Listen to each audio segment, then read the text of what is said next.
Hello, and thank you for joining us for That Solo Life, the podcast for PR pros and marketers who work for themselves. People like me, I am Michelle Kane. My company is Voice Matters, and I am here as ever with my wonderful co host, Karen Swim. She keeps us all in line and motivated and thinking about things PR at Solo PR Pro. Hi, Karen. How are you today? Hello, Michelle. And I just want to interrupt our normal little intros because, dear audience, today is Michelle Kane's birthday. Ah, So please, please, woo. please, if you see her online, if you're listening to us live, wish our dear sweet Michelle a happy birthday. I hope it's your best trip around the sun yet. Oh, You here's deserve hoping, all man. of the good and all of the shenanigans, and I hope it's an exciting year, not in the creepy pandemic chills and thrills way, but in the normal, excited, good things happening way. Isn't that the truth? Oh, you're so sweet. Thank you. Thank you. I know it comes and you're like, "Oh, that's here. Okay." So, we just make the best of the day. It's always awkward to get We on. are Yeah. celebrating you today, and listeners, whenever you hear this, I promise you, those February birthday people are month-long celebration people, so it will not be too late to wish Oh, her a happy never. Yeah. birthday. Yeah, no. Never too early, never too late. Well, I'll take all good vibes all the time, and yeah, that goes for everyone. We need all the good vibes we can handle because we've done all the work. We've been good hunkerer downers, and now it's time to have a little bit of fun in life. So I think that's kind of my reminder to myself as I start this new spin around the sun. It's like, "Oh, right, scheduling fun. That is what I should be doing." Scheduling some fun. Yeah, but We encourage you all to do that. you Scheduling some do. fun. That's right. Why else do we work so hard except, we need to be able to treat ourselves from time to time. However, that's not the topic. That can be a topic for another day, which I think is very valid. But today we wanted to talk about, is content still queen? Just it's been on top of mind as we all try to get our media hits, and we know that the world of media relations is just so very challenging for, a number of reasons. The ranks of journalists are thinning and publications are thinning. So, and I know we've discussed this a lot here on the cast, just here and there, but we wanted to kind of focus in on, just the knowledge that that's not your only avenue. You know, you have your content, your clients have things to say and useful information to share. And, that's the beauty of it. You are in control of that and you can share it in a number of ways.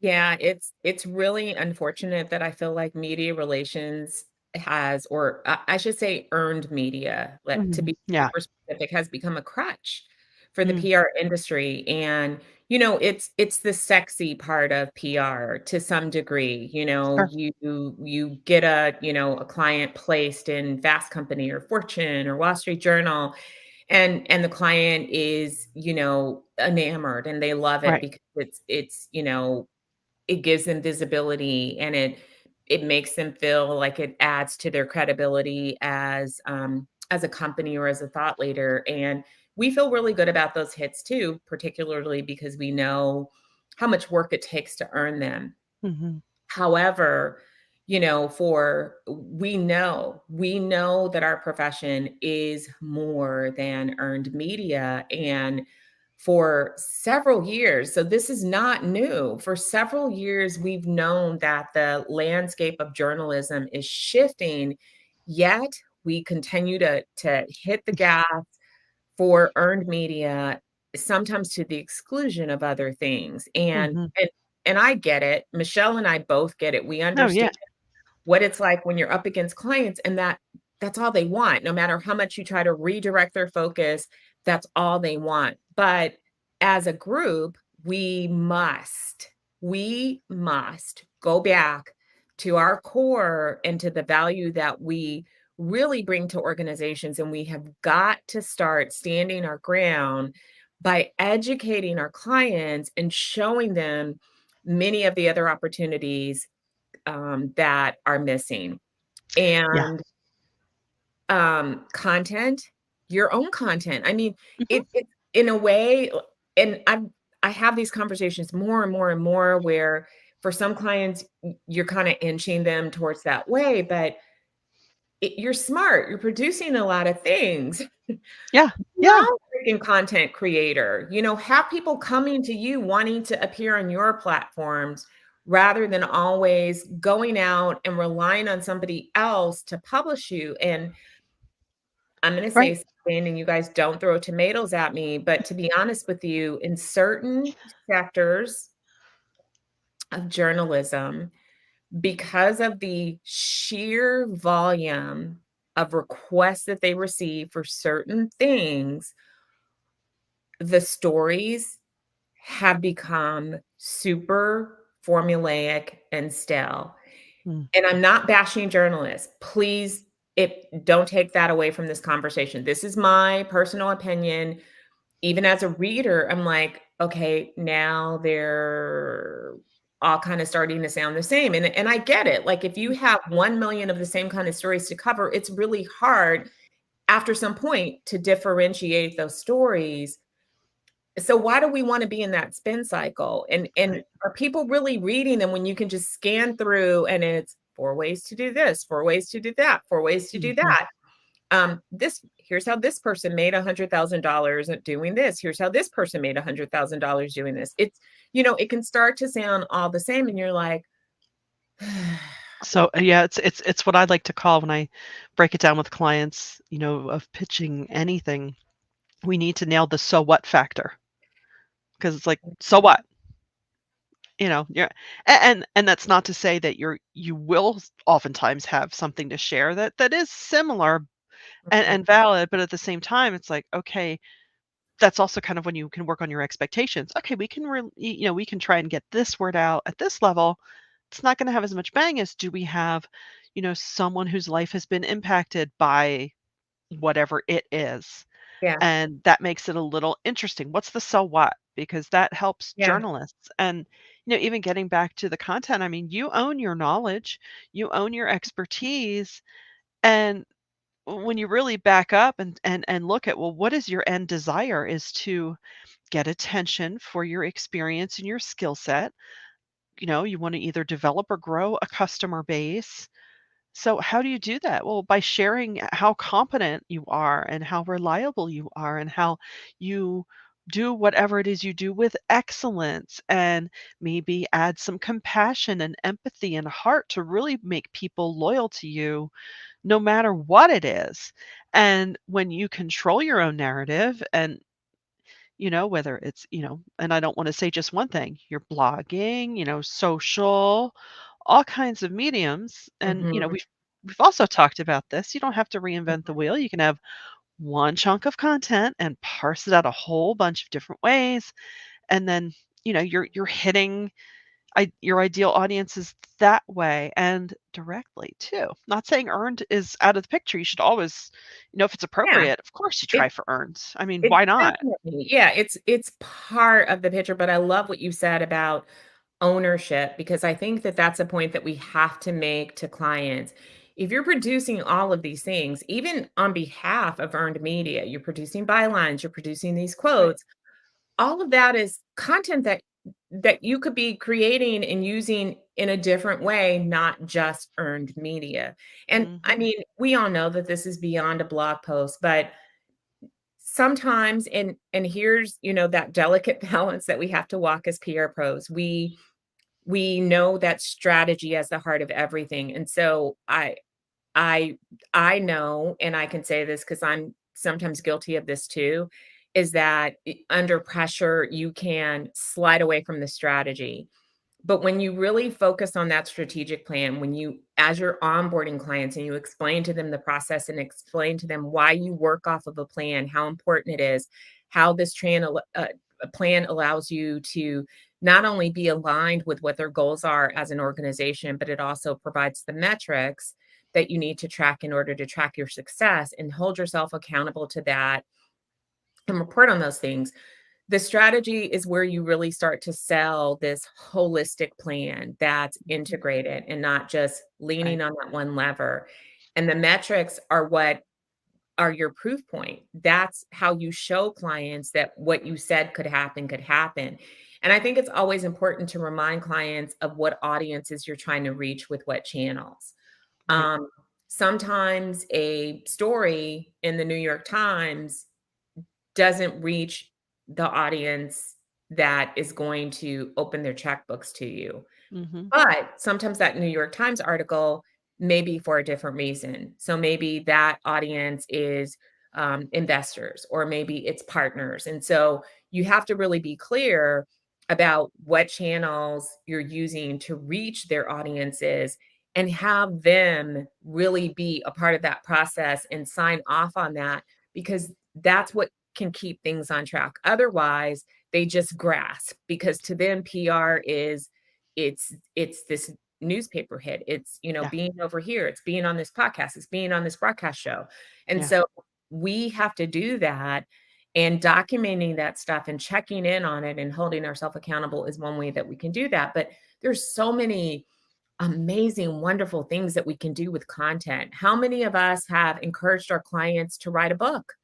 How many Mhm. of us have encouraged clients to create their own branded podcast where they can invite thought leaders on? How many of Right. us have encouraged them to do YouTube shows? How many of us Mhm. have encouraged them to do customer councils? I mean, there are just so many things that they can do around thought leadership in addition to earned media. Yeah, it's so true, and, when content marketing as a became a thing, became a buzzword at the onset of that, it's basically when you think of it, every company has the potential to be a media company to a certain extent. I mean, we think back to, Yes. just think of, your major corporations that even have their online newsrooms. Right? It's like, what's to say it's not just an extension of that? You Yeah. really have the power, and by working with savvy solo PR pros like us, you have the bandwidth, and you have someone who can carry these things out for you and really make you shine. Or, speaking to ourselves, we have these opportunities to tell our clients stories in unique ways and truly make them shine. Um, and yeah, I mean, especially, video is so prevalent, and it doesn't always have to be a polished, perfect piece. It can just be, if you have a CEO or whoever the face of your client's company is, comfortable enough with just popping on a YouTube live every week, of just like, hey, everyone, just talking about what's going on in whatever world our world is. And I I mean, that's it doesn't get a whole lot better than that, and it just Yeah. all of this creates layers as people consider whether they want to invest in you, do business with you. It gives you gives you the credibility and shows your depth. It's just there's so many reasons to do it. I mean, how do you bake a cake? You have multiple ingredients that Yeah, go into this beautiful, creation. I mean, I think a PR is the same thing. There's a lot of ingredients that go into that success. And if you are only using one ingredient, then I promise you that your life is going to be much more stressful. I know this from experience. You will be stressed out because yeah. media relations, or earned media specifically, is very stressful, particularly these days. Um, and you'll have clients that have the potential to churn faster. Mm, And I said this years ago. I said large agencies lean on this lever way too hard. yeah, Not that they're not smart enough to do other things. They right. are. They have the brain trust, they have the talent, but they lean on this lever hard, and clients churn a lot Mm, faster when that's all that you're offering them. Because so what, you got them on, CBS this morning, that was today. I They're not going to live off of that one clip no, even for a week. They're going to be right, looking at you next week and going, "Okay, what's next?" right, And it's constant. You can never fill the bucket off right. of that one tactic, and it's just, and I don't know, maybe you young people, younger people are into that, but I'm really trying to reduce the stress in my life and Yeah, do different things. And we're creative people. right, We want to do Don't you want to be an innovator? Don't you want to change the game and do something that everybody else in the world is not doing? I mean, right. I'm kind of over certain things. Yeah, Talk to me about funding announcements later this year, because I really wish they would.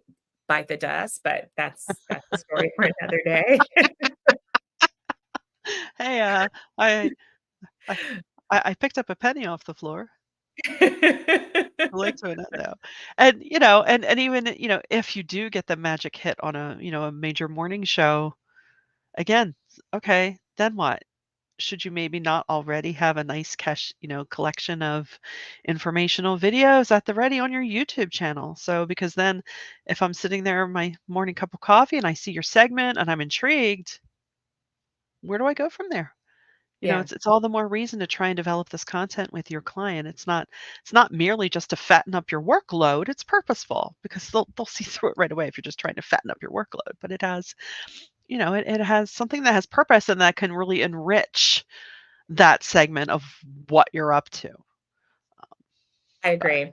I yeah, Chip is, Chip is here. Hey, Chip. clearing our mood today. This is the perfect mood for Michelle's birthday, Chip.